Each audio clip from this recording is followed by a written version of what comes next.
Baik, selamat malam, Shalom Bapak Ibu Saudara sekalian. Kembali malam ini akan kita lanjutkan online Bible Study, ya. Kali ini kita memasuki kitab Nahum. Kitab Nahum ini termasuk dari kitab para nabi kecil. Maksudnya sekali lagi kecil itu maksudnya tulisannya pendek, hanya 3 ayat. Nah, jadi kita akan masuk ke kitab Nahum hanya 1 kali pertemuan.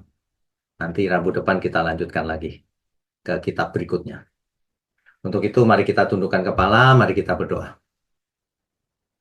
Bapa kami yang di surga, kami mengucap syukur kalau kami diberi kesehatan dan kami masih punya kesempatan untuk berubah terus. Semakin hari semakin matang, semakin berkenan bagi Tuhan. Ajari kami agar kami tidak menyimpang ke kiri ke kanan Tuhan. Kami mau sempurna seperti perintah Tuhan Yesus. Terima kasih urapi mulut hamba-Mu untuk menyampaikan kebenaran ini. Hanya di dalam nama Tuhan Yesus kami berdoa dan mengucap syukur. Amin. Baik, Bapak Ibu Saudara sekalian, malam ini kitab Nahum. Jadi kita akan bahas inti pesan dari kitab ini apa sebenarnya. Yang paling penting itu intinya, Saudara, dan aplikasinya dalam hidup kita sehari-hari. Ini yang kita perlu pelajari. Oke, berikutnya. Bapak Ibu Saudara, kita tahu bahwa kitab Nahum ini dalam kanon Alkitab Kristen ditaruh di posisi setelah Mika. Ya, itu saya lingkari itu, Mika. Termasuk nubuatan di Perjanjian Lama. Oke, kita lanjutkan. Ya. Nah, sedangkan pelayanannya kitab Nahum itu sekitar 600 sebelum Masehi. Ya, kalau Yunus 100 tahun sebelumnya Yunus. Nah, 100 tahun kemudian Nahum. Dua-duanya melayani untuk Niniwe dan Asyur. Jadi nubuatannya itu bagi Niniwe dan Asyur sama. Cuma nanti hasilnya beda. Kita akan lihat ya. Ya, nabi-nabi kecil ini termasuk Nahum. Kemudian kalau saudara lihat ada 12 ya nabi kecil ya. Nabi-nabi kecil itu bukan apa namanya perawakannya kecil atau perannya kecil, bukan. Ayatnya itu hanya beberapa ayat di kitab itu ini. Jadi ada 12 nabi-nabi kecil. Kita sedang mempelajari hari ini Nahum. Ya. Yang lain kita sudah pelajari, nanti tinggal beberapa. Oke, kita lanjutkan. Ya. Jadi begini, pada waktu Manasye menjadi raja di Yehuda tahun 697 sebelum Masehi, Nahum menjadi nabi kemudian di 663 sebelum Masehi. Ya. Nah, setelah berapa lama kemudian di tahun 612 sebelum Masehi Niniwe jatuh. Pelayanan Nahum berakhir di situ. Ya. Di 3 tahun kemudian Asyur jatuh total ke tangan Babel. Jadi sebelumnya Niniwe itu kan ibu kotanya ya, ibu kota Asyur. Nah, 3 tahun kemudian Asyur total kalah dengan Babel, 609 sebelum Masehi. Di kemudian hari di 586 sebelum Masehi, Yehuda pun jatuh, tapi ke tangan Babel. Nah, jadi begitu. Ketika Nahum melayani, Zefanya menjadi nabi. Dan juga Yeremia. Jadi mungkin satu zaman ya, sejaman. Mereka sejaman semua. Oke, kita lanjutkan. Ya. Bapak Ibu Saudara, Nahum itu eh, ditulis oleh Nahum sendiri. Orang Elkos. Nahum itu orang Elkos, Saudara. Ditulis sekitar 663 sampai 612. Tadi di kronologi timeline-nya sudah ya ada ya. Elkos adalah sebuah desa yang diperkirakan terletak di barat daya Yehuda. Jadi di selatan, di barat daya. Itu asalnya Nahum. Nahum orang sana. Nahum ini dalam bahasa Ibraninya Nahum. Artinya comfort, nyaman, comfort. Ya. Nahum seperti halnya Yunus adalah nabi yang bernubuat tentang Niniwe, ibu kota kerajaan Asyur. Gitu. Ya. Yunus melihat Niniwe bertobat ketika itu. Kita sudah bahas ya, ini 100 tahun sebelumnya tapi. Nah, kemudian setelah zamannya Niniwe, zamannya Yunus maksudnya, Niniwe kembali menjadi jahat di zamannya Nahum. Begitu ceritanya ya. Nah, Asyur ketika itu kerajaan yang menguasai area The Fertile Crescent. Jadi bulan sabit yang subur. Kita pernah bahas Fertile Crescent ini di kitab Kejadian. Ya, tidak terkalahkan Asyur. Kekejamannya telah menaklukkan Israel, kerajaan utara, dan mengakibatkan penderitaan pada Yehuda yang di selatan. Tapi kemudian Nahum memproklamirkan kemarahan Tuhan kepada Asyur. Dan beberapa dekade kemudian kerajaan Asyur hancur oleh Babel. Begitu, saudara. Ya. Nah, The Fertile Crescent ini itu membentang dari pegunungan Taurus di utara ke gurun Arab di selatan dan dari Mediterania Timur ke pegunungan Zagros. Jadi Mesopotamia kuno itu terletak di dalam area ini. Jadi kalau kita belajar kitab Kejadian, ya, Keluaran, Imamat, Bilangan, Ulangan itu adanya di situ-situ aja. Ya. Oke. Jadi Fertile Crescent ini mencakup lebih banyak geografi daripada Mesopotamia kuno. Nah, zaman sekarang yang dimaksud dengan Fertile Crescent itu mencakup negara-negara seperti Suriah, Lebanon, Siprus, Yordania, Israel, Palestina, Irak, Kuwait, serta semenanjung Sinai dan Mesopotamia Utara. Ini gambarnya, ini petanya. Nah, yang hijau ini, saudara, ini adalah seperti bulan sabit kan, Fertile Crescent. Jadi ini nih, yang hijau ini. Kalau kita gambar seperti bulan sabit. Jadi ini Fertile Crescent itu ini. Ya. Tapi juga mencakup semenanjung Sinai nih. Di sini nih. Ini semenanjung Sinai. Ya. Kanaan, Lebanon, Syria, dan seterusnya. Ada Irak, sebagian Irak, Iran sebagian gitu. Ya. Oke, ini soal Fertile Crescent. Jadi Alkitab kita ceritanya sekitar ini. Di Perjanjian Lama itu ini saja gitu. Kecuali nanti dibuang ke ini Niniwe ini. Ibu kota Asyur. Ya. Kemudian apa lagi? Ini Sungai Efrat, yang yang Eden itu di Eden ada Sungai Efrat kan? Nah, semua ada di Fertile Crescent ini. Ya, begitu. Mudah-mudahan petaknya bisa dimengerti ya. Nanti diulang-ulang saja kalau belum mengerti. Berikutnya, ya. Jadi selama pemerintahan Yeroboam II, seperti dicatat dalam kitab Yunus, Niniwe bertobat ketika itu. Sehingga luput dari amarah Tuhan. Batal kemarahan Tuhan. Tetapi pertobatan Niniwe ini rupanya tidak lama, hanya sebentar. Nah, makanya Nahum memperingatkan Raja Asyur akan adanya penghakiman yang akan datang. Nahum 3 ayat 19. Coba kita baca ya. Nahum pasal 3 ayat yang ke-19. Tiada pengobatan untuk cederamu, lukamu tidak tersembuhkan. Semua yang mendengar tentang engkau bertepuk tangan karena engkau, sebab kepada siapakah tidak tertimpa perbuatan jahatmu terus-menerus. Ini puisi yang disampaikan kepada Raja Asyur. Begitu, saudara. Nahum juga menyebut adanya penghancuran kota TB. TB itu adanya di Mesir. Ya. Nahum seperti Yunus, yaitu penubuat untuk Niniwe. Bedanya kalau dalam kitab Yunus, Niniwe-nya bertobat. Nah, 100 tahun kemudian di zamannya Nahum, Niniwe kembali pada kejahatannya sehingga dihancurkan Tuhan. Begitu ceritanya dengan kitab Nahum ini. Nah, ini dia. Jadi kitab Nahum itu merupakan kumpulan puisi yang mengisahkan hancurnya salah satu musuh terbesar Israel, yaitu kerajaan Asyur kuno dengan ibu kotanya Niniwe. Ya. Asyur menghancurkan Israel, Israel itu kerajaan di utara ya, dan membuang seluruh kerajaan utara Israel tadi dengan suku-sukunya ke Asyur. Dan itu tidak balik, saudara. Nggak ada kembalinya. Kalau Yehuda dibuang ke Babel, akhirnya kembali lagi membangun Yerusalem kan, begitu. Dan akhirnya lahir Mesias melalui keturunannya itu, ya. Tetapi kemudian pada tahun 612 sebelum Masehi, kekuatan Babel menghancurkan Niniwe. membawa kehancuran kepada seluruh kerajaan Asyur. Habis. Asyur habis sampai hari ini tidak ada ceritanya lagi. Ya, oke. Nah, struktur daripada kitab Nahum ini, bentar. Ya, oke. Pasal 1 menggambarkan bagaimana Tuhan marah terhadap pihak yang jahat dan memberi pengharapan kepada umatnya. Tuhan menampilkan diri dengan kemuliaannya yang menakutkan gitu.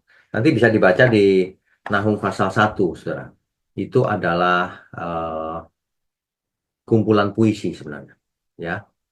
Contohnya saya baca ya. Nahum pasal 1 ayat 1. Ucapan ilahi tentang Niniwe. Kitab penglihatan Nahum orang Elkos. Jadi penglihatan yang diberikan Tuhan kepada Nahum. Nah, ayat 2. Tuhan itu Allah yang cemburu dan pembalas. Tuhan itu membalas dan penuh kehangatan amarah.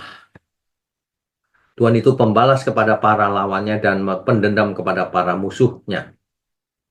Tuhan itu panjang sabar dan besar kuasa, tetapi ia tidak sekali-kali membebaskan dari hukuman orang yang bersalah. Ia berjalan dalam puting beliung dan badai, dan awan adalah debu kakinya. Ini puisi ya, saudara ya. Jadi harus diartikan secara puisi. Ayat 4 dan seterusnya, saudara bisa baca. Ayat 5 misalnya. Gunung-gunung gemetar terhadap dia. Artinya Tuhan menampilkan kekuasaannya, kemuliaannya gitu. Tapi ditulis secara puisi. Ya, begitu. Oke. Di pasal 2, menggambarkan kejatuhan Niniwe dengan puisi yang indah. Pasal 2 itu tentang kejatuhan Niniwe itu, saudara. Ya. Jadi mulai ayat 3, itu Niniwe itu yang dihancurkan. Ya, oke. Kemudian pasal 3. Pasal 3 itu menggambarkan kehancuran Asyur secara keseluruhan. Akhirnya hancur lebur. Kalau tadinya hanya Niniwe, ibu kotanya, akhirnya semuanya lenyap. Dikuasai Babel. Begitu ya. Nah, kita lanjutkan. Ya. Jadi pasal 1 ini, kitab Nahum ini, kan cuma 3 pasal. Di pasal 1 ini diawali dengan menggambarkan kekuasaan dan kemuliaan Tuhan. Sama dengan kitab sebelumnya, Mika pasal 1, Habakuk pasal 3. Saudara bisa baca, dimulai dengan menggambarkan kekuasaan dan kemuliaan Tuhan. Bahwa Allah Sang Pencipta yang Maha Kuasa itu mendatangkan keadilan. Artinya pasti menjatuhkan hukuman kepada yang jahat. Pasti. Nah itu bisa, ini sebenarnya mengutip juga hampir sama dengan Keluaran 34 ayat 6 sampai 7. Keluaran pasal 34 ayat 6 sampai 7. Coba kita baca ya, Keluaran pasal 34 ayat 6 sampai 7. Berjalanlah Tuhan lewat dari depannya dan berseru, Tuhan, Tuhan, Allah penyayang dan pengasih, panjang sabar, berlimpah kasihnya dan setianya, yang meneguhkan kasih setianya kepada beribu-ribu orang, yang mengampuni kesalahan, pelanggaran dan dosa, tetapi, perhatikan baik-baik, tetapi tidaklah sekali-kali membebaskan orang yang bersalah dari hukuman, yang membalaskan kesalahan bapa kepada anak-anaknya dan cucunya, kepada keturunan yang ketiga dan keempat. Ya, Tuhan itu adil, tegas, tapi juga penyayang. Artinya kalau orang bertobat pasti diampuni, tidak bertobat dihukum. Tegas ini. Ya, oke. Jadi meskipun Allah menghancurkan kerajaan-kerajaan yang sombong dan jahat, tetapi Ia juga menyediakan perlindungan kepada mereka yang merendahkan diri di hadapannya. Tuhan itu luar biasa, saudara. Oke. Jadi banyak orang yang menyangka bahwa kitab Nahum ini seolah-olah hanya ditujukan kepada Asyur, Niniwe ibu kotanya. Tetapi di pasal 1 kalau kita baca ya, tidak ada disebut Niniwe. Nggak ada. Jadi sebenarnya ini adalah prinsip umum, saudara. Prinsip umum bahwa kalau kerajaan jahat tidak akan bertahan lama. Bahwa Tuhan pasti menghukum orang yang bersalah. Tetapi Tuhan pasti menyediakan solusinya. Kesempatan untuk bertobat. Pasti. Ini prinsip umum. Ya, karena di pasal 1 ini nggak disebut Niniwe. Jadi untuk siapa? Umum. Nah, harus dimengerti dulu nih. Dan ketika Nahum menjelaskan kejatuhan Asyur, yang menggunakan bahasa yang sama yang digunakan oleh Nabi Yesaya untuk menjelaskan jatuhnya Babel di kemudian hari. Perhatikan tuh, ya. Nah, tidak hanya itu, Nahum juga menggambarkan jatuhnya orang-orang jahat sebagai kabar baik bagi umat Allah. Jadi orang jahat yang jatuh itu kabar baik bagi umat Allah. Sebuah ungkapan langsung pada kabar baik yang disampaikan Yesaya tentang jatuhnya Babel suatu saat nanti. Itu Nahum 1 ayat 15, ditulis di Yesaya 52 ayat 7 juga. Ya. Jadi, jatuhnya Niniwe itu merupakan sebuah contoh saja.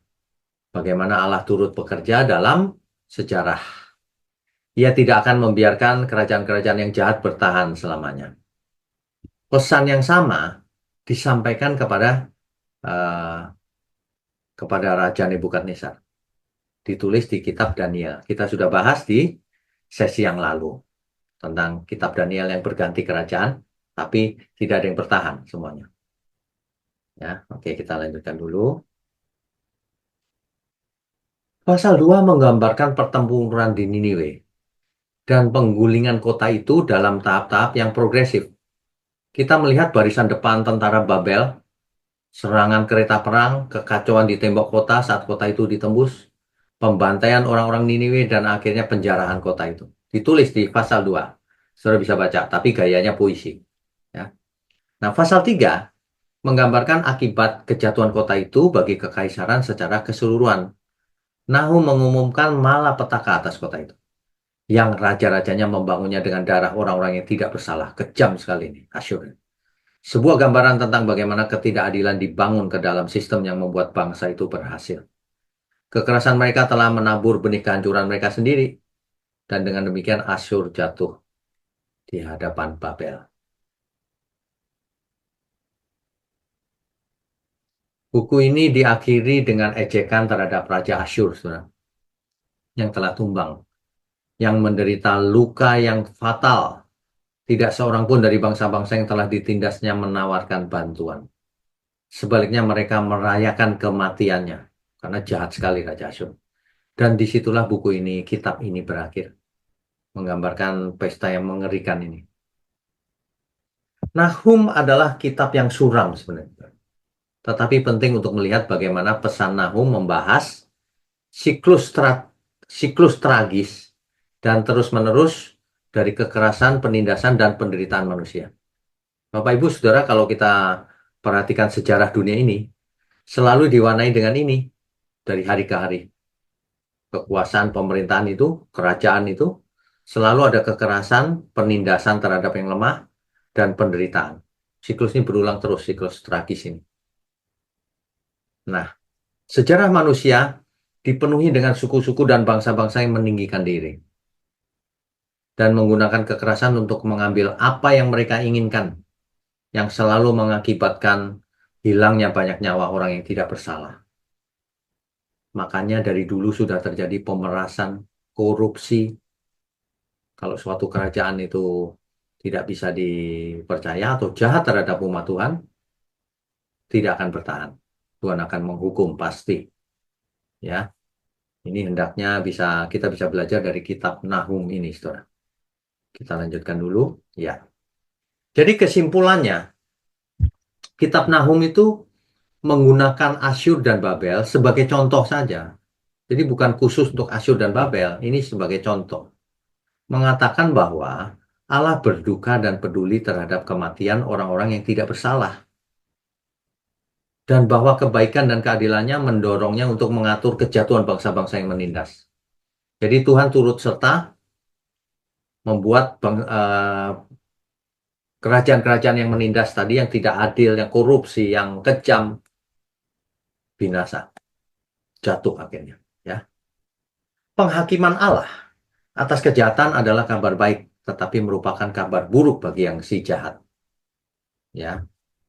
Hal ini membawa kita kembali ke kesimpulan puisi yang pertama tadi, bahwa Tuhan itu baik, tempat berlindung pada waktu kesusahan, ia memperhatikan orang-orang yang berlindung padanya.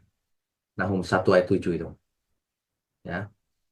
Nah, kitab ini mengajak para pembacanya untuk merendahkan hati di hadapan keadilan Tuhan di hadapan Tuhan, agar kita hidup adil, tidak menekan yang lemah, ya, mengasihi, nah, dan seterusnya. Dan percaya bahwa pada waktunya dia akan menghadapi para penindas di setiap waktu dan tempat. Setiap orang yang jahat, setiap kerajaan yang jahat tidak akan lolos dari hukuman Tuhan. Tidak akan pernah. Itu pesan utamanya. Di dalam kitab Nahum dipakai contoh Niniwe, ibu kota Asyur. Dan Asyur pun punah dari sejarah sampai hari ini. Oke, kita lanjutkan. Ya. Jadi di kitab Daniel, kita sudah melihat mimpinya Raja Nebukadnezar, bukan? Perhatikan baik-baik nih. Yang kerajaan Babel akhirnya punah, ya, dikalahkan oleh kerajaan Media Persia. Media Persia akhirnya punah lagi, dikalahkan oleh kerajaan Yunani, Alexander the Great. Kemudian kalah lagi dengan kerajaan Roma. Demikian juga dan kerajaan yang lain-lain nih, yang kecil-kecil. Siapa saja yang berkuasa, akhirnya dunia berakhir. Semua kerajaan ini akan dihancurkan Tuhan karena tidak adil, ya. Jadi kalau kita masih ingat waktu kita bahas kitab Daniel, di mimpi Nebukadnezar itu terakhir ada batu yang bukan dibuat oleh tangan manusia menghancurkan semua kerajaan yang ada. Itulah kedatangan Tuhan Yesus yang kedua kali. Ya. Oke, kita lanjutkan. Ya. Jadi Nahum itu pesannya itu, Saudara. Baik. Dengan demikian kita bisa belajar jangan mengulang kesalahan yang sama bagi kita semua. Jangan kita jadi orang yang tidak punya belas kasihan. Tidak adil kepada orang yang miskin, yang lemah, menindas, korupsi, dan lain-lain. Karena orang semacam itu, kerajaan seperti itu, pemerintahan seperti itu, pasti dihancurkan Tuhan. Pasti. Hanya menunggu waktunya saja. Bahkan, individu pun akan dihancurkan Tuhan. Kalau sombong, tidak adil, pelit, apalagi ya, tidak punya belas kasihan terhadap sesama, pasti binasa orang seperti itu. Makanya dikatakan orang kaya sulit masuk kerajaan surga. Apalagi yang baru kaya. Wah, gayanya itu hidup mewah, tapi tidak punya belas kasihan sama sesama. Tapi terhadap pekerjaan Tuhan, tidak peduli. Wah, mengerikan orang seperti ini. Ya, jadi saya lihat beberapa orang itu masih begitu. Berulang dari dulu sampai sekarang. Nah, dari kitab Nahum kita tahu Tuhan itu adil, tegas, meskipun juga penyayang. Orang nggak bisa disayangi, tidak bisa diberi kesempatan untuk bertobat, tidak mau bertobat, binasa. Saya rasa itu sudah jelas ya. Kita bisa lanjutkan dengan diskusi dan tanya jawab. Silakan Resen kalau ada yang mau bertanya. Ya, Ibu Ibu Ria yang pertama. Silakan di-unmute dulu, Bu. Ya. Ya, Pak. Shalom Pak Bigno, selamat Halo. malam. Halo. Terima kasih untuk kesempatan buat saya. Ya. Mau bertanya Pak, tadi saya melihat peta. Ya. Peta itu ya. Dan Sebentar yang lain semua jangan di-unmute, yang bertanya saja yang unmute. Oke, silakan Bu. Baik, peta itu Pak mengitari yang saat ini itu daerah-daerah non-Kristen. Pertanyaan saya, padahal kan tadi kerajaan Asyur atau Niniwe itu berada di sekitar itu, Jazirah Arab. Berarti kan Tuhan memulai pekerjaannya di daerah itu. Ya. Nah, itu juga daerah-daerah Mesopotamia, ada Irak, di Irak. Itu juga di benua Asia. Ya. Lalu itu tadi yang sekarang Turki, dulu Efesus. Ya, pertanyaan betul. Saya Pak, pekerjaan Tuhan dimulai dari sana, tetapi kenapa justru pekerjaan Tuhan seperti tidak nyata di sana saat ini? Oke, baik. Karena yang kita tahu Arab itu bukan lagi mayoritas pengikut Tuhan Yesus, demikian juga pokoknya negara-negara Arab. Ya, Mengapa demikian, Pak? Justru ya, yang jauh dari daerah pekerjaan Tuhan seperti kita yang di Indonesia, Asia Tenggara, justru yang malah eh, sangat mendengarkan, beroleh berita anugerah itu. Mohon baik, penjelasan Pak Ignyo, terima kasih. baik. Sebenarnya eh, berita baik atau Injil itu diberitakan ke seluruh dunia. Tidak ada bedanya. Nah, awal mula dari sana, tapi menyebar ke seluruh dunia. Nah, setelah itu tergantung masing-masing, Bu. Apakah kita mau menerima atau tidak? Bukan berarti yang makin dekat sana pasti terima. Enggak. Buktinya orang Yahudi tidak percaya Tuhan kan sebagian besar. Tuhan Yesus maksudnya. Nah, jadi memang tergantung kita. Tergantung masing-masing. Saya lihat di bagian Eropa dan Eropa khususnya, orang malah tidak rohani lama-lama. Padahal contohnya Turki saja, dulu Konstantinopel, pusat itu, tapi menjadi bukan Kristen. Nah, ini tergantung dari manusianya memang. Jadi bukan berarti kalau dekat sana pasti jadi Kristen, enggak juga. Ternyata diambil alih semua kan. Nanti akan ada untuk masuk pertobatan, di dalam kekalahan yang sesungguhnya. nanti ada pertobatan, ya. Itu dari Timur Tengah banyak pertobatan baru lagi, Bu. Ada gelombang baru. Mungkin saja, dan itu besar. Jadi kita tidak boleh lengah, masing-masing kita punya pilihan hidup. Begitu, Bu. Bukan berarti yang dekat sana pasti bertobat, bukan. Berikutnya Pak siapa ya? Pak Payaman, silakan Pak. Shalom, selamat malam Pak. Shalom, selamat malam. Eh, Tadi agak kaget juga kita bahwa ini waktu masa Yunus, Tuhan mengasihi karena kembali bertobat. Ya, Kemudian setelah 100 tahun lebih masa Nabi Nahum, kembali tidak bertobat. ya, Jadi 100 tahun jaraknya gitu, berarti mungkin barangkali waktu masa Nabi Yunus sudah makin sedikit yang hidup setelah 100 tahun barangkali Pak ya. Tapi yang menjadi pertanyaan saya, apa kira-kira penyebab mereka itu sampai begitu berubah karakter setelah 100 tahun kemudian pada ya, dengan Nabi? Terima kasih Pak. ya. Ini pertanyaan penting sekali. Kenapa sih kok menyimpang lagi gitu ya? Sebenarnya pertanyaan ini harus ditanyakan ke kita semua juga, Pak. Sudah 2000 tahun berlalu, Alkitab sudah lengkap, kok masih suka menyimpang ya manusia ya? Itu sama persis loh, Pak. Ya kan? Kan kita sudah punya lengkap nih. Kok masih menyimpang juga? Apa sih masalahnya gitu loh? Kok suka dosa? Disuruh selamat kok sulit? Nah, itu. Pertanyaan itu jadi pertanyaan terus, Pak, sampai hari ini. Kenapa sih disuruh selamat kok tidak mau gitu? Aduh, bandel sih Pak, kayak Israel itu, bandel. Manusia pada umumnya memang dagingnya itu kuat sekali. Jadi kalau kita nggak serius ikut Tuhan, mau melepaskan diri, mematikan kedagingan kita nggak bisa sih, nggak gampang. Gitu Pak. Jadi tepatnya pertanyaan ini untuk diri sendiri Pak ya. Ya, Jadinya, untuk diri sendiri. nah, berarti kita semua ini peserta introspeksi lah ya. Ya, betul. Terima kasih Pak, saya nggak terpikir tadi Oke, begitu. Ini betul, betul yang Bapak katakan. Ya kita tanya dulu diri kita, kenapa ya? Ya iya, begitu. iya, Begini, kok masih belum seperti yang kita harapkan. iya. Ya, ya, makasih Pak. Oke. Selamat. Ya, Tuhan berkati. Berikutnya silakan. Pak Kris, silakan Pak Kris.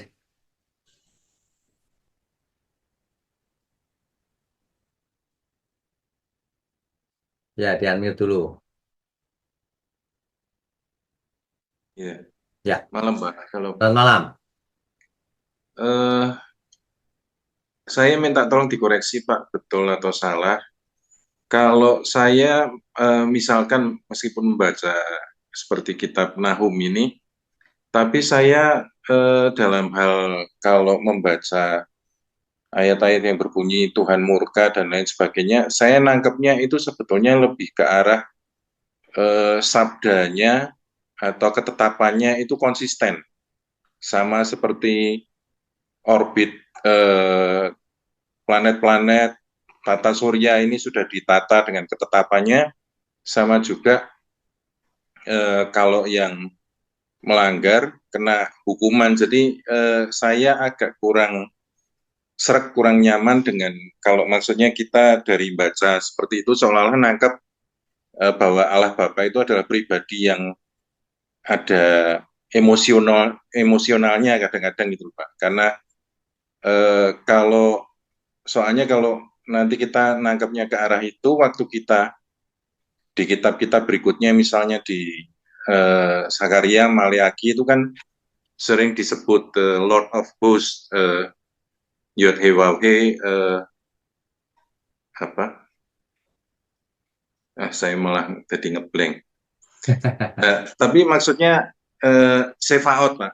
Ya. Yod-Heh-Waw-Heh, Sefaot. Nah, tapi kan kalau kita ngelihat pribadinya yang agung, kekudusannya, Bapak, kan itu kan seperti yang tadi saya bilang, Adonai Sefaot itu kan di lagu Kados yang diulang 3 kali, Kados, Kados, Kados itu kan kelihatan kalau sebetulnya agak enggak matchingnya itu pribadi yang sekudus, seagung itu mosok ada emosional, ada baperan, ada apa itu. Ya, Pak. baik. Saya minta dikoreksi Pak, gimana Oke, Pak? baik. Jadi begini, bahasa Alkitab ini ditujukan kepada manusia. Iya, Makanya pakai bahasanya manusia. Artinya pakai bahasa antropomorfism, kadang-kadang tangannya menulis gitu misalnya. Padahal nggak ada tangan, Iya. kan roh. Ia Iya. marah, ia menyesal. Nah, Iya. ada emosinya, ada. Tapi gini, suatu hari kita akan belajar natur Allah. Natur Allah itu bagaimana sih sebenarnya? Nah, singkatnya gini, Allah pasti tegas, tidak pelin-pelan. Pasti tidak standar ganda.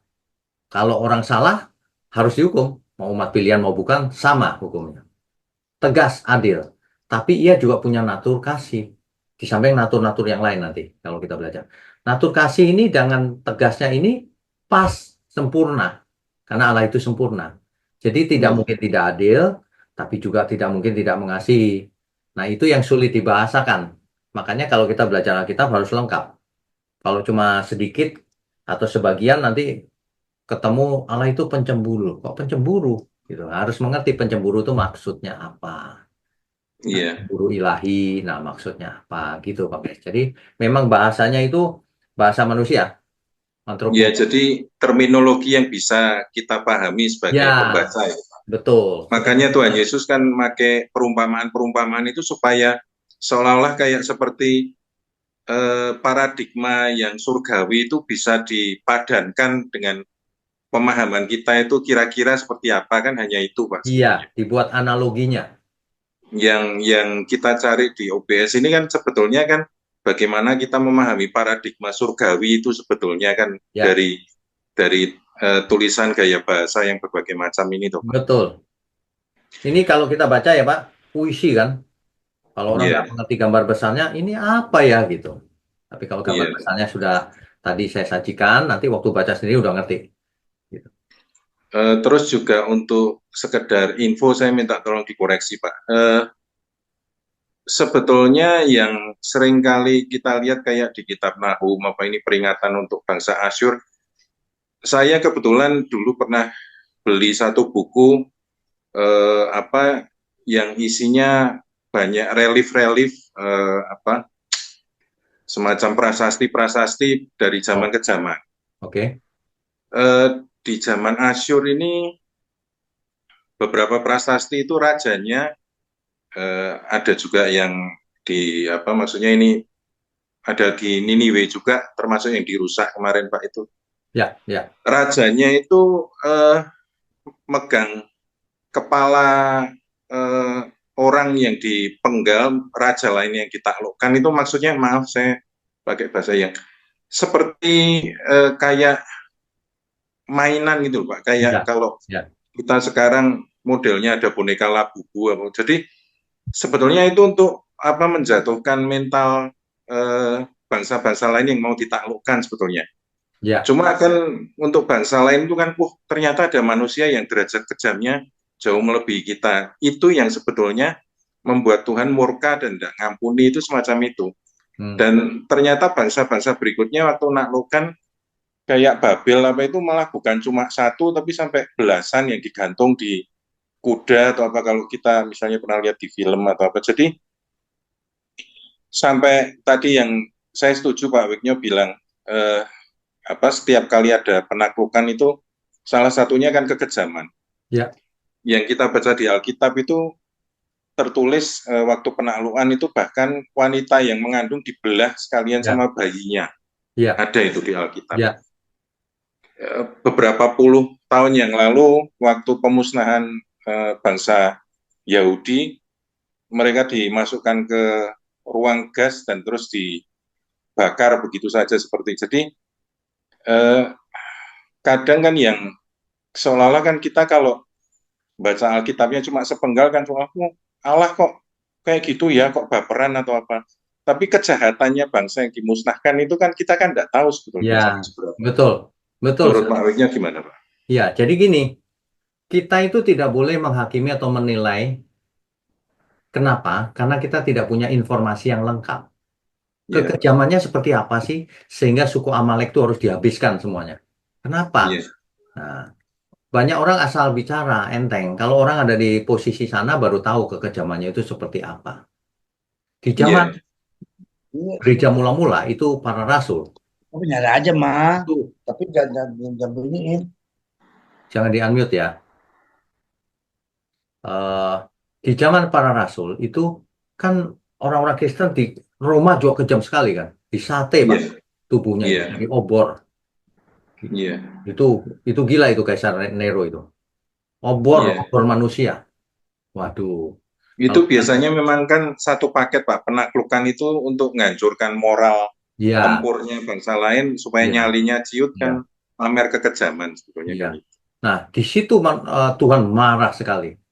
Manusia sampai kejam begitu. Jangankan kejam, manusia tidak punya belas kasihan aja Tuhan marah. Diciptakan menjadi makhluk ilahi kok jadi makhluk setan. Gitu. Ini pelajaran buat kita loh semuanya. Iya. Gitu. Ya. Satu terakhir Pak. Ya.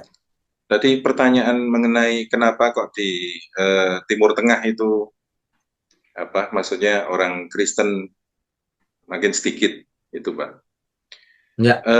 Saya kebetulan kalau lagi dulu pas sebelum COVID kumpul-kumpul sama teman-teman misi itu setiap kali ada konferensi misi dunia sebetulnya bukan berapa juta penambahan, tapi kami mengikuti blueprint-nya yang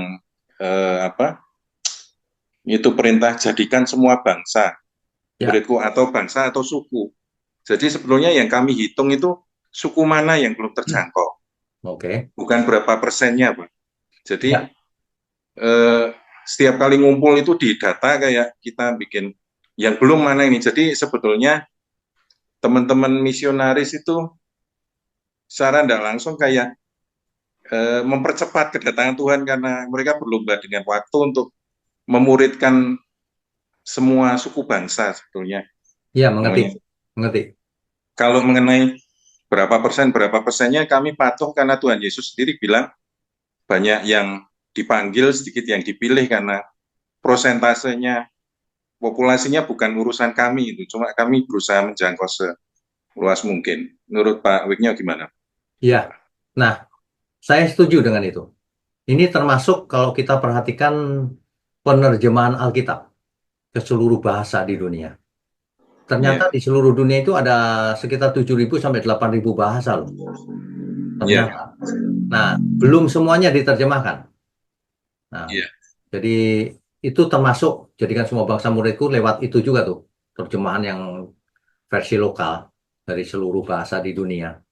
Iya. Jadi memang di Papua aja ada kira-kira 275 suku, Pak. Makanya Papua. nggak terbayang oleh kita. Jadi PR kita memang banyak. Iya, Pak. Banyak sekali. Jadi itu saja, Pak. Kita lakukan bagian kita, berapapun hasilnya terserah. Tapi kita iya, karena itu kan karya Roh Kudus sebetulnya. Iya, betul. Kita ini cuma kayak keledai yang bawa barang kita ngantarkan kabar baik gitu aja. Iya, kita cuma Kita dipakai jadi sebagai seperti itu. sarana saja. Pak Mulyono, silakan Pak.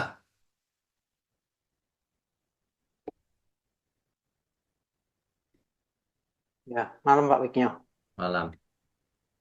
Pak, tadi Pak Yaman kan bicara kalau Nabi Yunus itu kan akhirnya bisa menobatkan Niniwe gitu kan Pak ya. Tapi 100 tahun kemudian kan zamannya Nahum ini kan kembali jahat lagi gitu kan Pak. Sebentar, Tadi kan sebentar, dijelaskan. sebentar. Ya, Bukan Nabi Yunus yang menobatkan. Nabi Yunus justru nggak mau Niniwe tobat. Kok nggak dihukum aja sih Tuhan ini? Gitu. oh iya iya. Ya, tapi waktu zamannya Nabi Yunus kan Niniwe bertobat kan. Betul. Ya. Ya, terus 100 tahun kemudian kan Nahum ini kan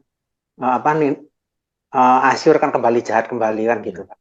Ceritanya, ya. Niniwe Terus maksudnya kembali jahat. iya kembali jahat. Nah, Kan terus sudah ganti pertanyaan generasi saya, itu Pak. ya 100 tahun kemudian. Nah, Ya. pertanyaan saya gini Pak, bagaimana pandangan Pak Wiknya terhadap negara kita kalau gitu Pak? Oke. Itu kalau posisi kita sekarang ini gimana Pak? Kalau kita kan bisa melihat sejarah nih Ya. yang lalu. Ya. Nah, kalau bangsa kita ini arahnya kemana kalau menurut pandangan Pak Wiknya? Kira-kira Oke. kemana Pak? Begini, nggak cuma bangsa kita, bangsa seluruh dunia. Bagian kita harus kita lakukan. Apa yang bisa kita lakukan, maksimal kita lakukan. Nah, setelah itu responnya bagaimana? Itu sudah di luar kita. Kita lakukan bagian kita saja sebaik mungkin. Contohnya gini, saya bukan seorang politikus. Jadi saya tidak mungkin buat keputusan, bukan anggota DPR membuat keputusan di DPR ya. Saya nggak dituntut untuk itu oleh Tuhan. Tapi saya dituntut untuk menyebarkan kebenaran siapapun, nggak peduli, pokoknya kebenaran yang kita sampaikan. Nah, kalau kita semua efektif, tentu saja pengaruhnya akan dahsyat. Sebagian dari yang mendengar kebenaran menjadi anggota DPR, menjadi duduk di pemerintahan dan seterusnya, kebijakan-kebijakan akan berbeda tentunya. Sayang sekali, ada banyak contoh orang Kristen pun nggak benar juga. Korupsi dan sebagainya. Sayang sekali, dunia ini memang kacau, Pak. Makanya kita mikirnya sebagai individu kita lakukan bagian kita semaksimal mungkin. Supaya dunia mendapatkan berkat dari hidup kita. Meskipun sekecil apapun. Jangan sampai tidak berkarya. Itu. Berarti cara pandangnya yang dirubah gitu ya Pak. Ini kan soalnya pertanyaan saya kan ngomong sejarah. Kalau keadaan sekarang kita ini besok kita juga bisa jadi sejarah gitu loh Pak. Betul. Kan gitu kan. Cuma cara pandangnya Pak Wiyong tadi kan bagaimana kita menjalankan misi Tuhan dari diri kita kan, bukan lihat kondisi negara kita kan gitu Pak. Kalau kita lihat kondisi luar, lalu apa? Kalau kita bisa meresponi dengan baik, ya kita harus responi. Makanya setiap orang beda kan. Kalau saya duduk di pemerintahan, tentu saya buat kebijakan, policy yang membela rakyat kecil, yang untuk kemuliaan Tuhan, yang begitu-begitu. Kalau saya duduk di sana, kalau saya nggak duduk, apa yang bisa saya lakukan? Ya khotbah kebenaran supaya jemaat cerdas. Dan jemaat yang cerdas kalau dia duduk di pemerintahan akan membuat kebijakan-kebijakan yang memberkati semua orang. Kan gitu. Efeknya domino itu, domino efek. Gitu. Ya. Begitu, Pak Mulyono? Ya, oke. Itu aja Pak Wiknya. Oke, ya, Tuhan berkati. Ya, makasih Pak. Berikutnya Pak Epenius, silakan. Ya, selamat malam. Selamat malam. Pak dosen. Ya. Saya mau tanya dua dan yang ketiga itu tanya untuk buku. Jadi yang pertama dalam Alkitab, tapi kenapa ada puisi-puisi? Pak dosen tolong bacaannya. Kenapa ada puisi maksudnya? Ya. Oke, baik. Ya. Jadi Alkitab itu ada jenis kitab yang sejarah. Misalnya Kisah Para Rasul, itu tipenya sejarah jenisnya. Kalau Mazmur, itu tipenya Mazmur, nyanyian. Nah, jadi memang Alkitab ditulis dengan banyak gaya bahasa. Ada yang sejarah, ada yang nubuatan, ada yang memang nyanyian seperti Mazmur itu contohnya nyanyian. Ya, puisi tentunya. Nyanyian ya dengan puisi ya. Ada yang disampaikan dengan perumpamaan. Hal kerajaan surga, alangkah sulitnya orang kaya masuk kerajaan surga seperti lebih mudah unta masuk lubang jarum. Nah, itu kan gaya bahasa. Puisi juga, perumpamaan juga, kiasan juga, nyanyian juga gitu. Gitu, Pak. Ya, yang kedua, Ya. yang kedua mulai dari keluaran sampai terus yang di dalam peta. Yang tadi kita ikuti itu nama-nama itu masih ada atau sekarang sudah diganti nama-nama yang lain, nama Oh, kota atau itu. baik, baik. Itu nama-nama kuno Mesopotamia kan sekarang sudah tidak ada nama Mesopotamia, ya kan? Ya, Itu nama-nama kuno, kota-kota kuno. Zaman sekarang namanya sudah berubah semua. saya pikir masih ada. Iya, Masih ada. Misalnya Tigris, hari ini masih ada Sungai Tigris. Tapi sebagian berubah juga. Contohnya ya, dulu Babel, sekarang hmm, sebagian Irak kan? Kan ya, gitu. Dulu ada Gunung Ararat, sekarang masih ada Gunung Ararat. Di Turki adanya. Jadi memang perubahan nama bisa juga. Ya, ya. gitu. Makasih. Itu Karena saya saja. ikuti barusan jelaskan setiap Oh, uh, baik, baik. karena saya ikuti setiap pedalaman Alkitab itu barusan jelaskan terus itu yang saya tanya tadi. Jadi terima kasih. Oh, baik. Terus yang ketiga ini buku seri kesempurnaan pedalaman Alkitab 7 natural sudah berarti minta ke buku sudah cetak atau masih belum? Oh, belum. Saya belum cetak Oh buku sama sekali. Karena ya, karena saya lagi mencari percetakan dan orang yang bisa bantu saya untuk editing ya. sehingga nanti kita bisa produksi banyak buku. Ya, Hmm. Heeh. Maaf, Berarti belum. sudah berarti kami yang ikut-ikut ini tetap dapat ya. Ya, boleh. Nanti Ya, karena kalau sudah jadi buku kan saya umumkan pasti. ya Ya, berkati sekali jadi. ya, ya. Oke, Ya, baik. kami ikut terus sampai nanti Tuhan Yesus datang jadi komitmen. Ya, amin. Terima kasih. Tuhan berkati, Pak. Ya, sama-sama. Ya, berikutnya Ibu Meme, silakan Bu. Pak Wino, selamat malam. Silakan. Jelas Kalau semua. saya jelas ya Pak ya. Jelas, jelas. Ya, saya mau bertanya ini Pak. Ini dalam kitab Nahum 1 ayat 2 ini ya Pak ya. Ya. Bagaimana sih Pak Allah itu cemburu, pembalas, dan pemarah. Padahal di dalam Yesaya 24 ayat 4 itu Pak, Yesaya mengatakan kehangatan murka tiada padaku, sekiranya tampak kepadaku. Itu Pak. Ya, oke. Kehangatan murka tiada padaku Pak. Oke, ngerti. Jadi begini, Alkitab itu satu ayat dengan yang lain, kitab yang satu dengan yang lain itu bukan kontradiksi, tetapi saling melengkapi, saling menjelaskan. Jadi kita harus mengerti. Kan ada ayat lain yang berkata begini, meskipun dosamu merah seperti kirmisi, akan menjadi putih seperti bulu domba, seperti salju, dan seterusnya. Iya kan? Artinya itu gabungan semua benar. Artinya Tuhan itu sangat mengasihi, sangat pengampun. Tapi Tuhan juga tegas untuk orang jahat, binasa kalau nggak bertobat. Masuk akal dong, orang nggak bertobat ngapain diselamatkan? Jahat terus. Nah, Tuhan bukannya Tuhan yang sembarangan juga, ada hukum yang teratur dalam dirinya. Supaya manusia bisa diajar. Bayangkan kalau Tuhan nggak punya hukum. Orang baik dibinasakan, orang jahat diselamatkan. Oh, kacau dunia. Gitu. Ya. Saya pikir Tuhan itu sifatnya berubah-berubah gitu. Enggak. Tuhan itu dari dulu sampai sekarang selamanya tetap sama. Kalau orang tidak mau bertobat, dia binasa. Tapi kalau orang mau bertobat, dia diampuni. Itu pasti. Ya. Tapi kenapa sih Pak di dalam perjanjian lama ya Ya. tidak ditegaskan seperti buah-buah roh pada perjanjian baru Pak? Oh, baik. Contohnya kesabaran, kesetiaan gitu Pak. Jadi kan ada satu kekuatan kepada manusia Pak supaya berkenan kepada Tuhan. Di perjanjian lama disampaikan hal itu juga, tetapi sedikit berbeda. Misalnya di kitab Yesaya, yang ku kehendaki ialah belas kasihan, bukan persembahan. Jadi yang penting itu belas kasihan dari dulu. Hukum kasih itu nomor satu. Cuma di perjanjian baru, karena Mesias sudah datang, maka penjelasannya jauh lebih sempurna. Begitu. Kehendak Tuhan sama dari dulu, sekarang sampai selamanya sama. Cuma bahasa yang dipakai itu beda. Perjanjian baru makin memuncak karena Kristus sudah datang. Begitu, Bu. Jadi kedatangan Tuhan Yesus itu menyempurnakan semuanya ya Pak ya. Iya, betul.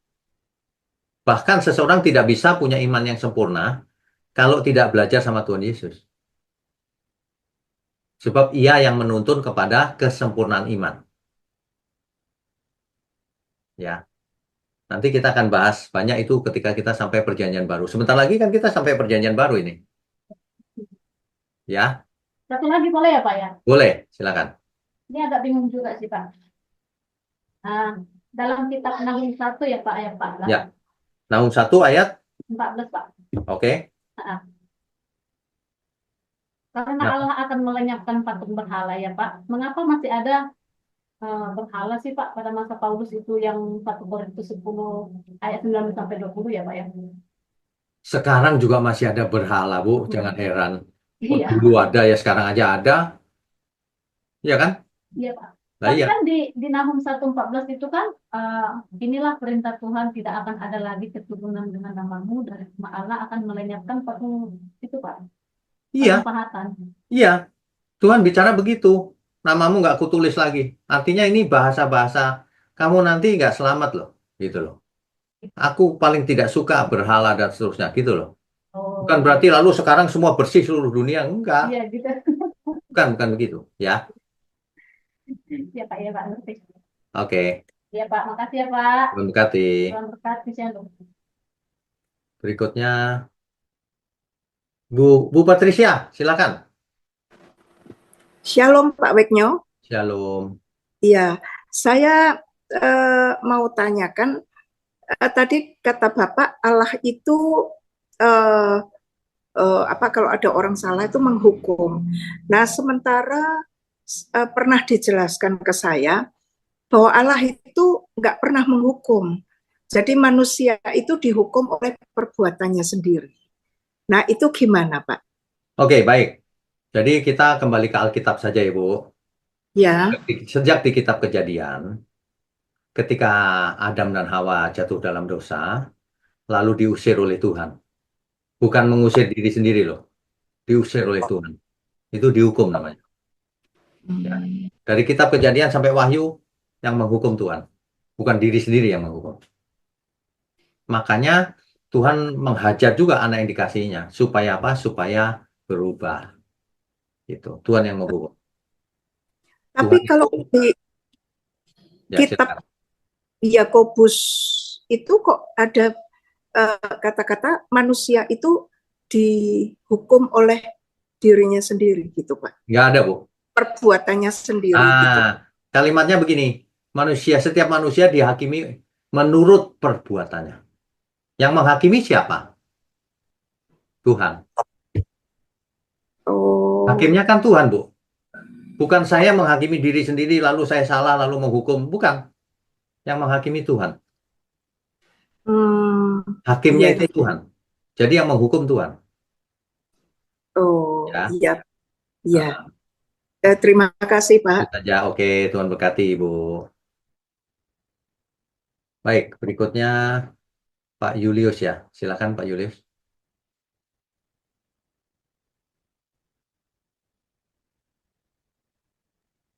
Ya. Malam Pak Wisnu. Selamat malam. Iya Pak, kalau kita lihat sejarah Allah di Perjanjian Lama, itu seperti ada interaksi kepada umat, sama seperti ketika Yesus berinteraksi dengan perempuan yang ketika Yesus jawab kan, tidak patut mengambil roti yang disediakan bagi anak-anak dan melemparkannya pada anjing. Ya. Terus perempuan itu menjawab, benar Tuhan, namun anjing itu makan remah-remah yang jatuh dari meja tuannya. Ide untuk menyelamatkan bangsa di luar bangsa Yahudi keluar dari ucapan wanita yang ini, atau memang ada konsep Allah memang mau menyelamatkan dunia secara utuh lewat bangsa Israel, Pak? Oke, baik. Ini pertanyaan bagus sekali nih. Sebenarnya itu sangat jelas kalau kita baca Alkitab, khususnya Perjanjian Baru. Karena Alkitab mengatakan, firman Tuhan mengatakan, Yohanes Pembaptis berkata, inilah anak domba Allah yang menghapus dosa dunia. Yang bukan menghapus dosa Israel, menghapus dosa dunia. Bahkan dikatakan di banyak ayat, Pak. Ia menebus dosa semua manusia. Di Abraham, janji Tuhan kepada Abraham apa? Karena melalui keturunanmu, semua kaum di muka bumi, bukan cuma Israel, semua kaum di muka bumi akan mendapatkan berkat. Berkat apa itu? Berkat keselamatan. Nah, di ayatnya yang Jadi, lain lagi berkata, bukan hanya orang Yahudi, tetapi juga Yunani, bahkan untuk semua orang. Gitu. jadi Allah di Perjanjian Lama dan di Perjanjian Baru itu sebetulnya sifat emosionalnya ada ya, seperti Sama. ingin diakui gitu, Pak. Misalkan kayak ini kan ada pengakuan dari perempuan ini, terus dia berinteraksi sehingga eh, ada tatanan baru yang akhirnya ide Tuhan Yesus mikir, oh ada juga iman dari wanita ini. Oke deh, dapat juga deh keselamatan deh buat yang lain katanya. Di dalam Perjanjian Lama, konsep Allah di Perjanjian Lama kira-kira mirip-mirip kayak gitu juga ya? Enggak. Dari awal Enggak. Tuhan sudah punya uh, planning atau rencana untuk menyelamatkan seluruh dunia, seluruh umat manusia, bukan cuma Israel. Kalau kita baca dengan lengkap, Taurat diberikan kepada Israel sementara. Hanya sementara dan hanya untuk Israel, Taurat. Makanya dengan kedatangan Tuhan Yesus, matinya Tuhan Yesus di kayu salib, maka hukum Taurat dibatalkan. Mengapa? Supaya keduanya menjadi satu. Keduanya itu apa? Israel dan non-Israel. Jadi kedatangan Tuhan Yesus ke dunia ini, mati di kayu salib, supaya semua orang kaum di muka bumi, Israel maupun non-Israel, menjadi satu di dalam Tuhan. Keselamatan untuk seluruh umat manusia. Begitu. Coba dibaca, Efesus. Iya, tapi kalau di Allah Perjanjian Lama kan seolah-olah kayak gini ya Pak. Misalkan kalau saya berpikir gini, kalau memang dia pribadi yang maha besar, maha mulia, ya udah, kalau kamu mau berbuat jahat ya hukumannya terserah. Tapi di sini seolah-olah Allah mau menerangkan, gua hukum ya kamu ya. Kalau bandel, gua pukul ya kalau nggak bertobat kayak gitu Pak. Ya memang benar dong. Kalau nggak bertobat binasa, itu pasti hukum itu. Tapi Tuhan tidak menginginkan seorang pun binasa. Itu dalam rangka memperingatkan supaya tidak binasa. Karena Alkitab berkata, ia menghendaki jangan ada yang binasa. Tapi Kita harus pakai Alkitab, Pak. Kita harus pakai Alkitab terus. itu membuktikan kebesaran Allah itu sebagai Allah yang mendidik. Iya, Bukan betul. Betul. serah kamu mau nyembah aku atau enggak, gue terkalah gitu misalkan. Oh, Nggak enggak gitu ya. gitu. Enggak begitu. Dia harus Tidak begitu. meluruskan ada tatanannya gitu ya. Tidak begitu. Jadi Tuhan Hmm. menginginkan jangan ada yang binasa. Kalau mau nggak Intinya binasa, begini loh caranya. Nah, Tuhan tawarkan dengan baik-baik.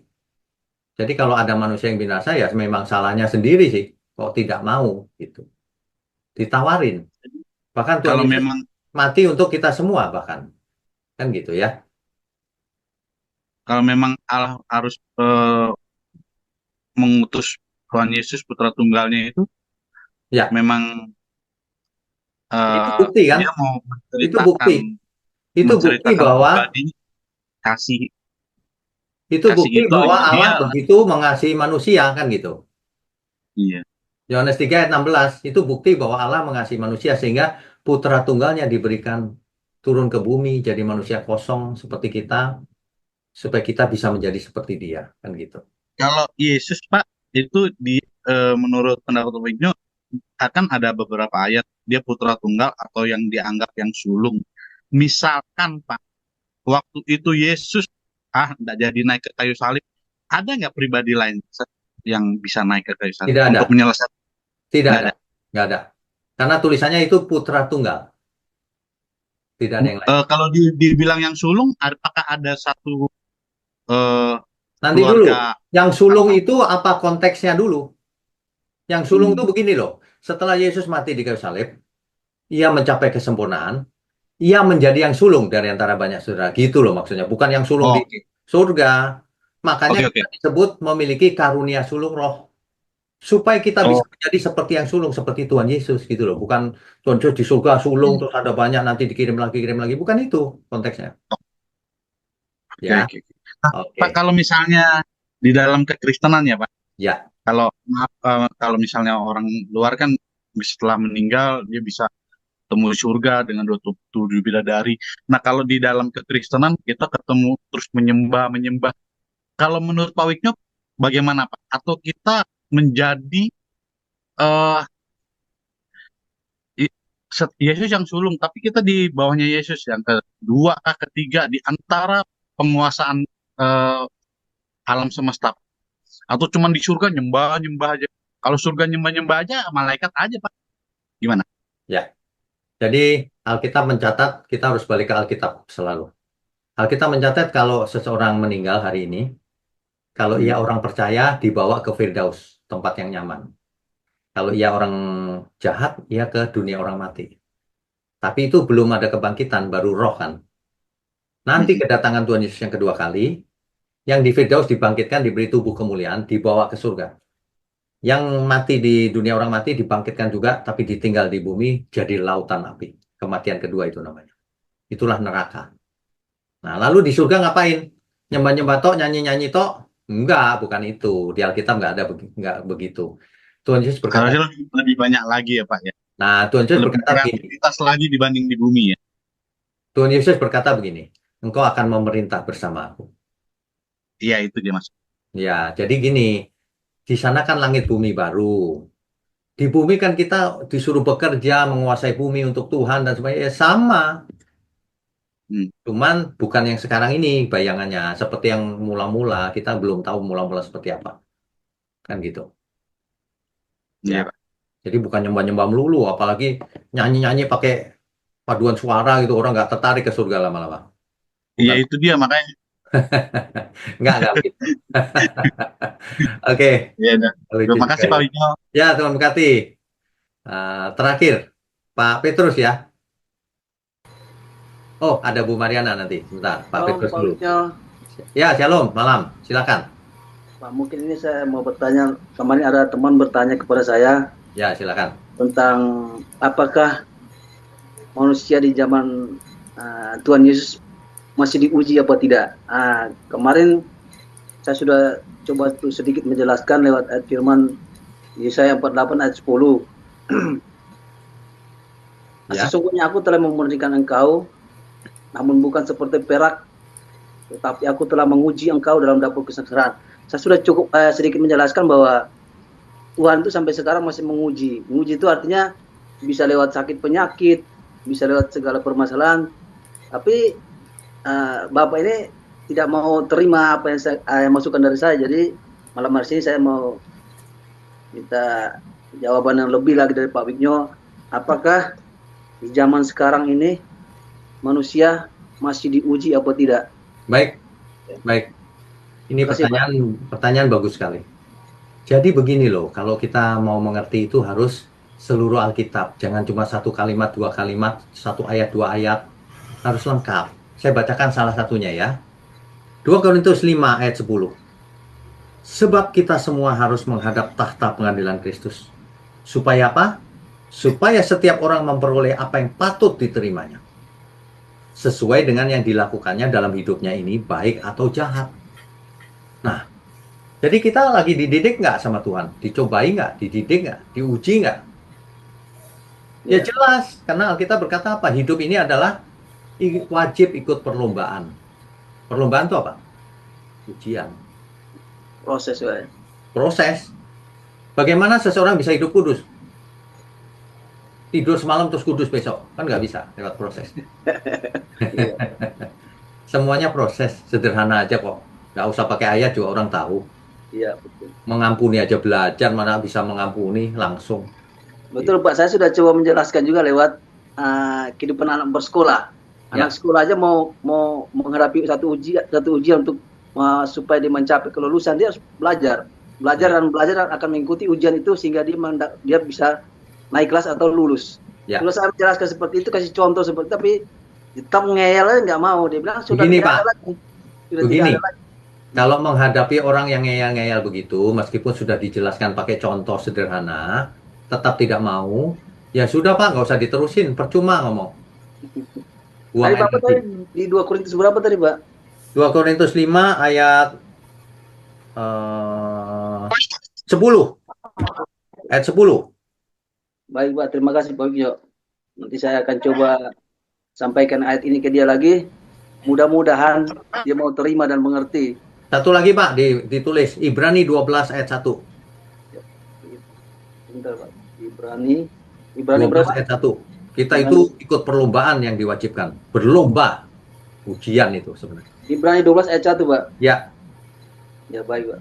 Ya, oke. Siap. Makasih banyak, Pak Wigyo. Terima kasih. Bu Mariana sekarang, silakan Bu. Ya Pak, Pak saya mau tanya, kan Tuhan itu tidak menghendaki seorang pun binasa ya Pak. Ya, betul. Nah kalau sampai Tuhan menghukum, berarti itu orang memang sudah nggak akan pernah bisa bertobat ya Pak. Betul. Berarti Tuhan sudah tahu dong ya Pak, isi hati manusia itu bahwa tidak akan diberi waktu lagi gitu Pak. Bisa jadi ya. Kenapa? Karena contohnya Ananias Safira. Yang menipu Tuhan langsung mati. Seandainya nggak langsung mati, dia nggak bertobat juga, Bu. Tuhan sudah tahu. Iya, seperti yang Firaun yang dikeraskan Betul. hatinya itu. Betul, karena Firaun mengeraskan terus 5 kali, 6 kali di awal, ngeledekin terus, ya udah langsung dihukum sama Tuhan, dikeraskan sekalian gitu.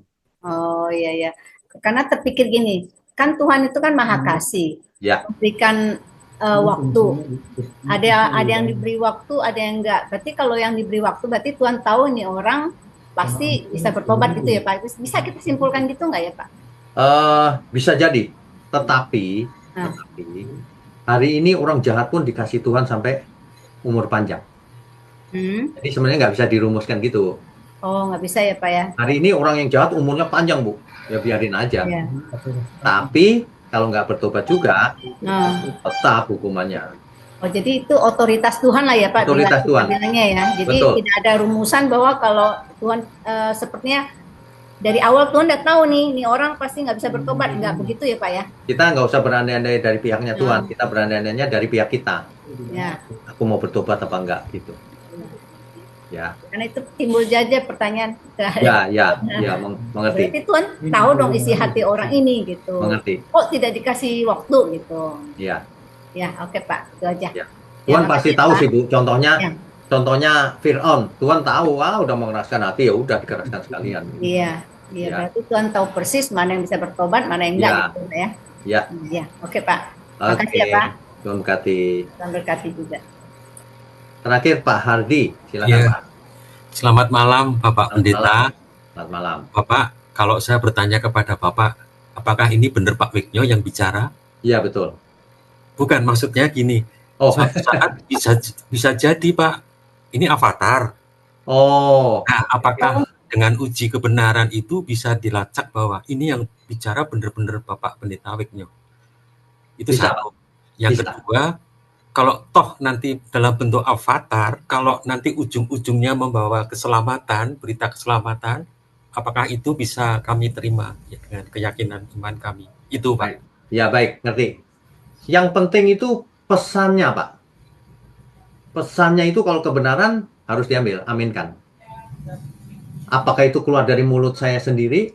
Apakah itu keluar dari CD yang di play, MP3, rekaman? Ataukah computer generated sound seperti avatar, apa saja Pak, tapi kalau pesannya itu kebenaran dari Alkitab, ya kita aminkan. Baik. Gitu ya. Saya ada ketakutan jangan-jangan nanti memutarbalikkan Alkitab atau ini mana yang benar gitu. Nah itu Pak, kalau itu tidak boleh. Jadi avatarnya bentuknya saya nih, tapi ngomongnya ngaco. Wah ya jangan didengar. Iya. Jangan didengar Pak. Iya. Mohon maaf ya Pak, pertanyaan Ya, saya. Pertanyaannya kreatif sekali Pak, pakai avatar. Ya ini karena Pak Pendeta sendiri yang ingin menyatakan suatu saat nanti saya akan tidak hadir tapi dengan itu Pak, AI ya. Jadi aduh muncul ketakutan juga. Baik Pak, terima kasih Pak, Tuhan ya, memberkati. Tuhan memberkati. Wah, masih ada lagi. Terakhir, Bu Erika. Shalom, selamat Shalom. malam Pak. Selamat malam. Tadi ada yang menanyakan mengapa manusia sudah ada Alkitab masih berbuat dosa dan tidak mau bertobat. Ya. Bapak katakan seperti bangsa Israel itu terjadi juga masa kini. Nah, Ya. jadi survei pengalaman saya pelayanan itu ini di dunia kerja ya Pak ya. Ya. Kita sudah lihat yang namanya kasih itu disalahgunakan. Seperti waktu ada COG ya, melakukan kasih dengan orang yang bukan pasangan suami istri. Terus kemudian sekarang di dunia kerja saya menemukan orang yang menyalahgunakan kasih itu demikian. Jadi dia mengatakan bahwa Tuhan itu maha penyayang. Tuhan itu maha pengampun. Tetapi dia tidak mengatakan bahwa Tuhan itu menghukum pada waktunya. Bahwa Tuhan itu sabarnya terbatas. Walaupun Allah panjang sabar, tapi kan tetap terbatas karena ada hari kiamat dan ada pemisahan antara domba dan kambing. Ya. Nah itu di dunia kerja itu kasih itu digunakan sebagai perselingkuhan Pak. Satu, seorang pengusaha itu dia mengatakan kasih kepada seorang janda dan anaknya. Dan dia memberikan hal-hal secara jasmani, kemudian dia juga menyetubuhi orang itu. Dia mengatakan kasih. Ketika itu saya ini mendengar langsung sharing dari seorang pengusaha yang melakukan selingkuh gitu. Saya nggak bisa menerangkan kok dia begitu. Tapi saya mendengar langsung bahwa dia punya saya mengasihi dia. Kan saya harus mengasihi seorang janda yang kesulitan dengan memberi, kemudian ya akhirnya menyelingkuhi juga gitu loh. Nah kemudian di dunia kerja yang lain itu saya menemukan ada seorang pria, mungkin ada istilah Jawa mengatakan harta tahta wanita ya. Ternyata tahta pria di kantor dan dia punya banyak harta itu tidak lepas dari namanya wanita yang disebut perselingkuhan dengan para wanita. Di rumah dia punya istri, jam kerja yang berjam-jam dia juga punya istri di kantor dalam tanda kutip. Orang-orang yang mau diajak selingkuh dengan mungkin awalnya cuman guyon-guyon porno, kemudian jual jawil yang istilahnya tidak pada tempatnya, itu menyebutkan itu kenyamanan, itu menimbulkan kedamaian. Jadi wanita yang menolak itu dia katakan tidak mau berteman, tidak mau bersosialisasi, tidak mau damai. Itu penyalahgunaan hukum Tuhan. Ini bagaimana Pak kalau kita sendiri menjadi korban orang yang seperti itu, sehingga dia mempersulit di dalam pekerjaan karena dia menguasai pekerjaan, sehingga orang yang tidak mau diajak selingkuh dia persulit dengan media pekerjaan. Ya. Itu dulu Pak. Baik. Jadi begini, hidup ini pilihan. Kalau kita ada di situasi yang sulit, mau dipersekusi dan sebagainya, ya kita pindah kerja saja. Untuk apa di situ? Nah, tapi perlu diingatkan orang itu, kasih menurutmu itu kan menurut pikiranmu sendiri. Kalau menurut Alkitab itu benar apa enggak? Kamu tidak takut Tuhan ya, gitu. Coba ketemu saya tegur baik-baik. Artinya itu enggak takut Tuhan, malah mempermainkan hukum kasih. Itu bukan kasih, itu perselingkuhan namanya. Itu perjinahan. Kok kasih? Saya sering loh ketemu beberapa kali ketemu tuh yang orang ngomong, kan saya mengasihi dia. Loh, mengasihi kok istri orang lain. Itu bukan mengasihi namanya, itu berjinah namanya. Gitu ya. Ya, jadi kalau bahasa Jawa bisa dikatakan empan papan ya Pak ya. Tidak pada tempatnya begitu. Iya, dunia aneh-aneh. Sentuhan hanya untuk pasangan suami istri, tetapi dia lakukan juga untuk teman kerja. Iya. Kalau teman kerjanya menolak, dia akan menghubung-hubungkan dan mempersulit di dalam pekerjaan dengan cara yang dunia ini memang banyak orang jahat, Bu. Memang. Ya. Tapi tunggu hukuman Tuhan. Tunggu aja. Nggak lama kok. Ya. Ya. Itu yang sering dilupakan mereka yang menyalahgunakan kasih itu situ. Lupa bahwa Tuhan itu akan menghukum. Ada waktunya Tuhan untuk melakukan itu. Betul. Terima kasih Pak. Tuhan memberkati baik, Pak. Tuhan berkati.